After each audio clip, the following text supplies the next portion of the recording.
एक सहाबी थे जिनका बेटा काफी समय से मिल नहीं रहा था। एक दिन वो अल्लाह के नबी के पास आए और फरमाया कि या रसूल अल्लाह, मेरा बेटा काफी समय से लापता है।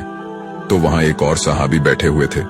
उन्होंने कहा कि मैंने तुम्हारे बेटे को शहर से बाहर बाकी बच्चों के साथ खेलते देखा है। इतना सुनते ही वो सहाबी अपने बच्चे को लेने के लिए रवाना होने लगे। तभी आप सल्लल्लाहु ताला अलैहि वसल्लम ने उन्हें पीछे से आवाज दी और बैठाकर कहा, इतने वक्त बाद तुम अपने बेटे से मिलोगे तो उससे ज्यादा मोहब्बत से पेश मत आना, क्योंकि हो सकता है कि वहाँ एक ऐसा भी बच्चा हो जो यतीम हो और उसे तुम दोनों को देखकर दुख हो। शौहर को हुक्म हुआ कि वो अपनी बीवी पर मजलिस में ज्यादा शफकत न जताए, क्योंकि क्या पता वहाँ मजलिस में कोई ऐसी हो जो बेवा हो। बच्चों को हुक्म हुआ कि वो मजलिस में अपने माँ बाप पर ज्यादा शफकत ना दिखाए, क्योंकि क्या पता वहाँ पर कोई ऐसा शख्स मौजूद हो जिसके माँ बाप ना हो।